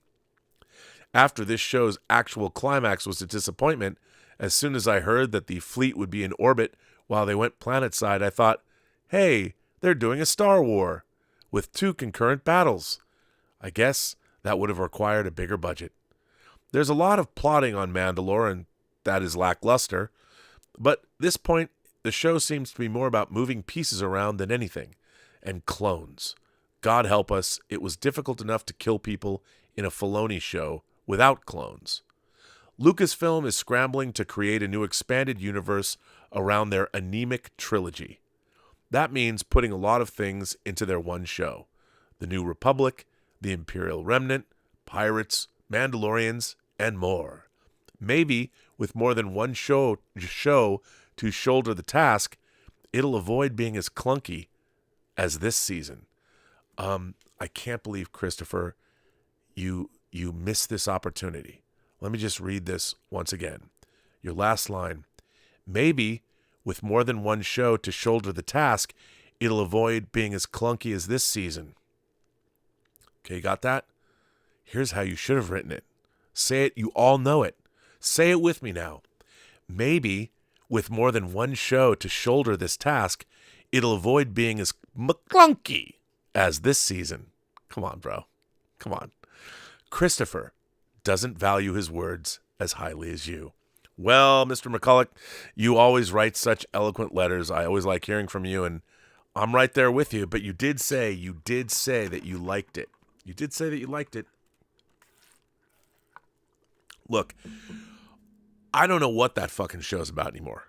I have no idea. They're doing Logan's Run ripoffs. There's pirates. And at the end of the season, everyone gets a timeshare. I don't get it. I don't understand it. I don't understand. We're living in a golden age of great television writing on the best shows that we have. And we get that? Oh, it wasn't good. Not good. Didn't dig it. This next letter comes to us from Paul Stutz. Paul says, "Afternoon, Robert. Big fan and a Patreon supporter. Oh, I have to tell you, anyone who still supports me on Patreon, don't do it. I keep forgetting I even have a Patreon. I'm embarrassed. So stop supporting me on Patreon. I know I shouldn't say that, but do. But thank you. I do appreciate your patronage. I really do. But come on over here and just party with all of us. Big fan and a Patreon supporter. I'm very willing to make a donation to receive a personal email or direction to a video you've already made to explain an issue that is very frustrating. I just watched the Snyder Con, and I don't understand. How could Zack Snyder film Batman v Superman, show it to the higher-ups, and rumor is it received a standing ovation, and yet someone made the decision to cut the movie down by over 30 minutes, creating plot holes that the critics jumped all over? Here's my frustration. Wasn't his filming reviewed by someone on a daily basis? And didn't he get the entire script approved before he even started filming? I really don't understand why someone gutted the theatrical version. I would really appreciate your insight and knowledge as to how this battling inside the studio could take place over a $200 million movie. If you've already addressed this in detail, just give me the show number. This interest was revived from watching your episode 846 on the Flash movie. And that comes from Paul Stutz. Paul, I really haven't talked about that. We've talked about it over the years. It's a great question. So, for those of you who don't know, when a studio is making a film, so I can go back 30 years and I'll tell you how it worked when I was at Warner Brothers. So we worked in feature production. Feature production, again, we were supposed to manage for the studio the physical production of all movies that Warner Brothers made. And I was there. I got to see when a movie went off the rails, like Bonfire of the Vanities. I was there that whole time. One of the people I work with, poor Ron Smith, was sent to pasture out in New York to try and manage what Fred Caruso and Brian De Palma were doing. It didn't go well, I'll tell you that. But it was interesting to be there to watch it happen. But so what would happen is, the way the studio works is you have the heads of the studio, Bob Daly and Terry Semel at that time, and then you had people like Bruce Berman and Mark Canton and Alan Stewart and Lisa Henson and Bob Brassel and Tom LaSalle, and even Courtney Valenti was in the story department. And so they would decide what movies Warner Brothers is going to make. They were the ones meeting with the writers. They were the ones finding books. They were the ones all day long trying to find which movies were going to get made. When one of those movies got made, when one of their executives, if it's like Lisa Henson, if one of her movies got made, what would happen is every day after lunch, they would show the dailies to all the movies that were in production at Warner Brothers at the time. Now it's different. I'm sure they watch them all on the internet or online in some secure server. But back then, all the dailies were shown, and sometimes it would be 2 hours, sometimes it'd be 3 hours. It would be whatever was shot the day before. The studio executives, the people that were covering the movie or whose movie it was, they would watch the dailies for their movies. In our department, there was Bill Young, who was the senior vice president, and there were 3 executive production managers at the time. When I was there, it was Penelope Foster, rest in peace, I love her to death. There was Kurt Newman, whose father actually directed Rocket Ship XM in the original The Fly, and there was Ron Smith. So those 3 guys, they were executive production managers. They usually had like 5 movies going at a time. I worked specifically for Kurt Newman and on his films. There was John Labib and Jamie Johnson, who were me. I was was called a management trainee. So that's how the structure worked. And then those executive production managers, they would watch the dailies as well. So you had the executives from our department had to watch them, and then the executives whose movies, if their movie was greenlit, if they were the one that brought it in the studio or whatever, they would watch. And they would keep tabs on a daily basis on the movies that were getting made. This happened every single day, 5 days a week. Now, I don't know how it works now. This was 1990, so it was 33 years ago. But I would imagine it's not so different now. So what would happen is you would watch the dailies. I'm willing to bet studio executives today don't watch the dailies like they used to. Because now they don't have to actually go into a fucking room. And if people didn't show up, everyone knew. So it was the kind of thing where you were expected to show up. Now you watch them in your office. There's no room. I don't think that there's any room where all the executives go. No one fucking does that anymore, which is probably one of the problems. So anyway, Zack Snyder makes... Here's the thing about here's the thing that happened at Warner Brothers. Warner Brothers went all in on their Snyderverse. And remember, it wasn't just Zack Snyder. It was Christopher Nolan. It was Christopher Nolan. It was his wife. It was Zack Snyder. It was Debbie, his wife. And they were in control of the DC universe. Their first movie out of the gate was Man of Steel. Now, Man of Steel was a $225 million film. They had already known that they were going to make this. It was planned to make the Zack Snyderverse, his Justice League trilogy or whatever. So Man of Steel and I believe Batman v Superman Dawn of Justice had gone into pre-production or production even before Man of Steel came out. Man of Steel underperformed. They wanted it to hit $1 billion, but they expected it to make more than $600 million or whatever it made on a $225 million spend. I love Man of Steel. I loved it. I loved it as a superhero first contact story. And here's the thing. But my big criticism, I liked it because I'm a science fiction fan and all that. But as a Superman movie, I don't think it worked for general audiences because, as I've said before, I appreciated the tone of it all. I liked the operatic, Wagner-esque, Götterdämmerung kind of thing that Zack Snyder was going for. But I don't believe that audiences loved that movie because there wasn't any joy in it. It didn't make you smile. And Superman should make you smile. There's a component. Now, for those people who dearly love the Snyderverse, I want you to understand that I loved Man of Steel. But I am telling you, the reason the movie did not do better, and it should have done better, it should have made $1 billion, is because there wasn't the kind of joy that, say, Christopher Reeve's first Superman movie had. The joy, the montage of when Superman rescues Air Force One, when he gets rid of the cat burglar, where he gets the cat out of the tree. Don't look, just fly. You know, that's joyous. When Superman is doing superheroic things, helping fellow man. It was also funny, and there was no humor, not really, in Man of Steel. It was a dour experience. I loved it. A lot of people liked it, and it brought a profundity to audiences, to a lot of people that they really liked. It was very, very important. It felt very, very earnest, but I thought it was too important and too earnest. That's just an opinion. That's why it didn't make as much money as it was supposed to. They had already started in with Batman v Superman: Dawn of Justice. It looked great. Who doesn't love like everything Zack Snyder was doing? Even the character stuff. If you were looking at that movie piecemeal, I'm sure the dailies were fucking incredible, because that movie looks incredible. The fight that Batman gets in the warehouse. Jeremy Irons is awesome. Everything in that movie, all the scenes in that movie are fucking awesome. The nightmare sequence where you see the Omega symbol and Darkseid and Earth's being transformed into Apocalypse, and I'm thinking anti-life equation. I am sure when you watch that movie being made, people they're losing their shit. The problem is when you put it all together, and I'm sure when they saw it all together, everybody was incredibly impressed by it, because no one had ever seen Batman and Superman on the big screen. It was a spectacle. From a studio executive standpoint, they probably thought they'd made, and they did, by the way, think they'd made $1 billion grossing movie. But here's what happened. The movie's like 3 hours long. It was mandated because they fucking freaked out. The studio lost their nerve.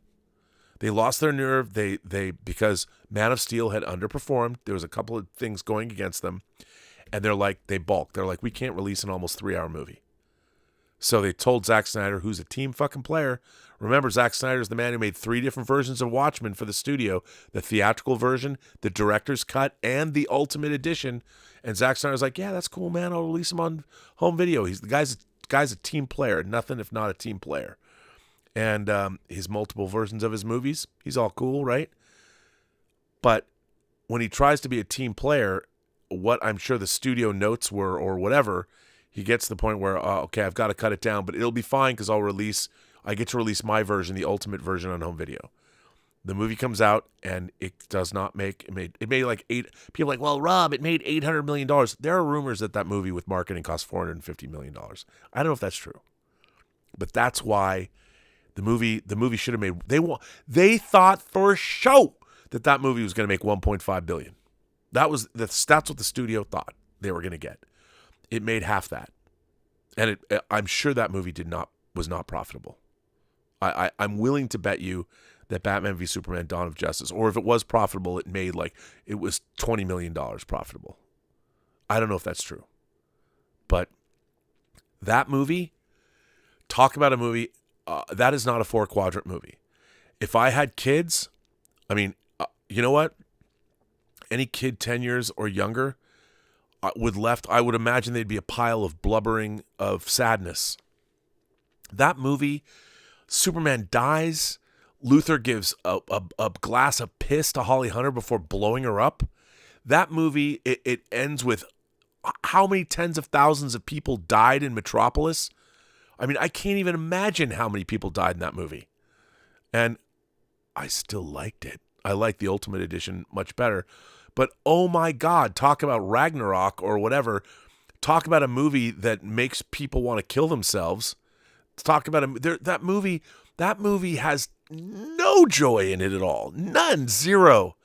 Batman is branding people.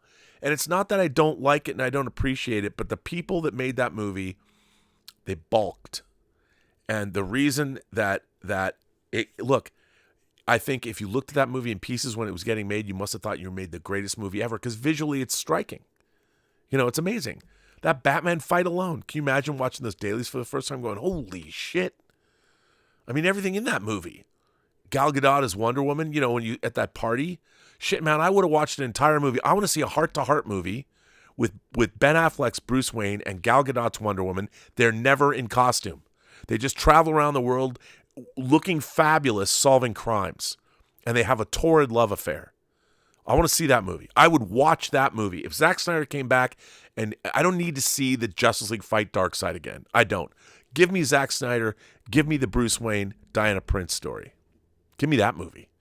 Make it like the Thomas Crown Affair, but with Ben Affleck as Batman, as Bruce Wayne, and Gal Gadot as Wonder Woman in those fucking fantastic dresses. I mean, I loved all that shit. It was great. But ultimately, that movie,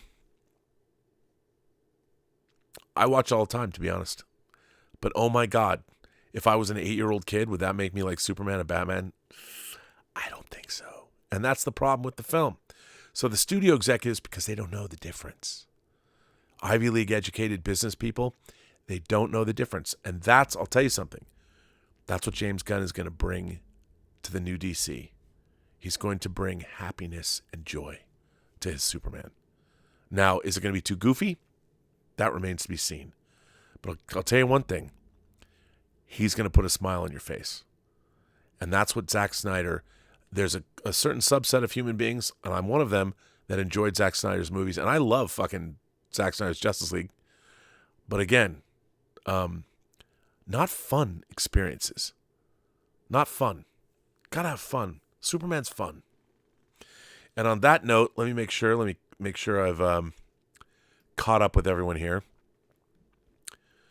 Let me see.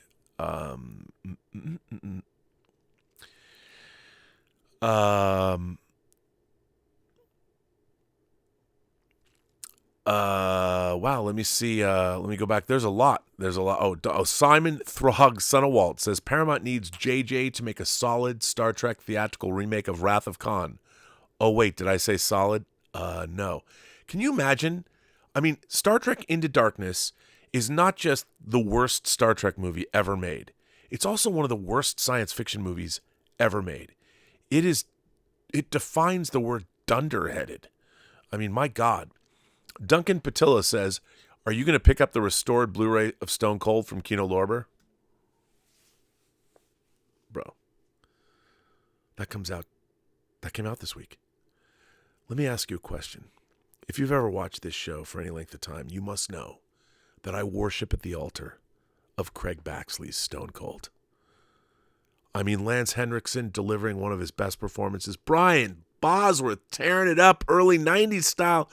We love Stone Cold. I've been trying to get Craig Baxley and Brian Bosworth to come on this show to do a whole Stone Cold appreciation. I am not kidding. Not ironic. It's fucking awesome. As far as B movies go, B action films, you can do not much better than Stone fucking Cold. It's coming out. If you have a Blu-ray player, I expect everybody to buy it. Write Kino Lorber. Tell him I'm only buying this because Rob Burnett told me to. Stone Cold. Fuck yeah. It comes out this week. Yeah, man. You got to get it. You got to get it. Everybody should get Stone Cold. And I am not kidding. This is not ironic. Wait till you watch it. Wait till you watch from the opening scene. Wait till you watch Lance Henriksen tearing up the screen. Oh my God, he's so good. So good. It's so good. So yes, the answer is I'm picking it up. Tom Jr. Jackson says, are you watching us play around with movie titles? No, I have not been. I have not been, Tom. I hope it's good. I hope the movie titles are good. Sean Hoover says, Melvin Belli, one of the most underrated real lawyers turned actors in TV history. If only they could have done a Zodiac-inspired episode instead. Yeah, but how great is it in David Fincher's Zodiac? They mention And the Children Shall Lead. They just call it That Star Trek. But still, God bless you, David Fincher. And Brian Cox played Melvin Belli. So it's cool. 101 Johnny says, send everyone to... Okay, here you go. 101 Johnny says, send everyone to Why Everyone Needs to Watch Gundam by Glass Reflection.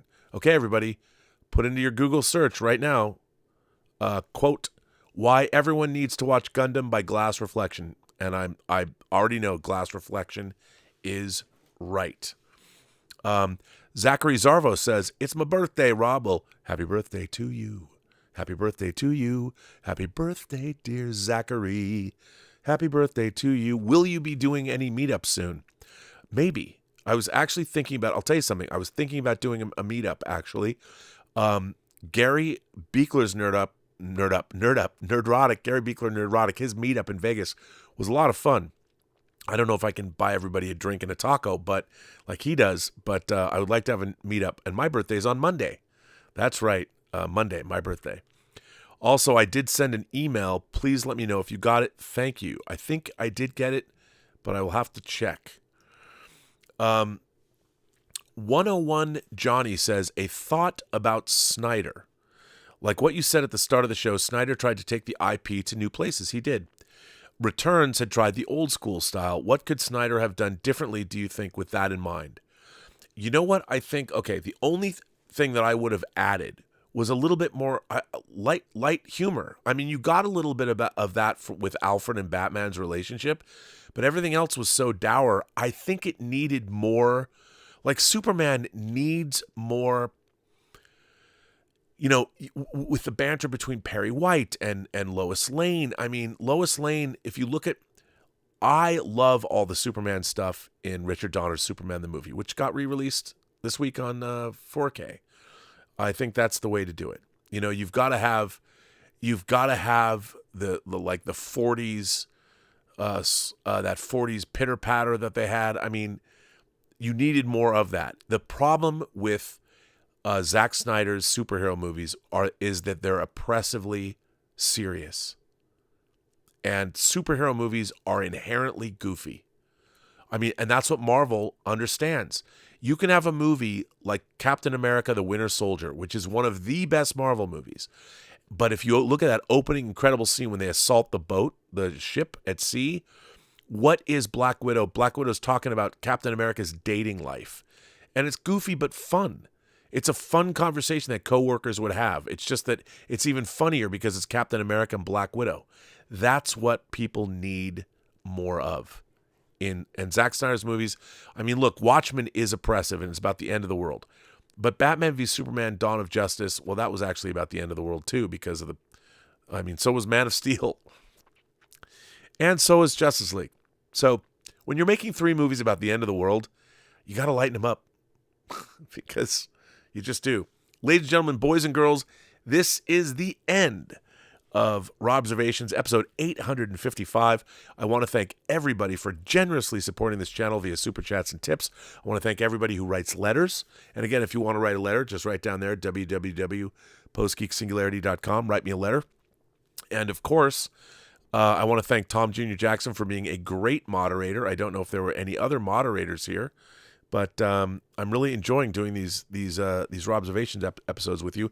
And right now, a minute from now, I'm going over to the Zod Rider channel, and we have our little Wednesday night parties. So come over to the Zod Rider channel, and let me find that for you.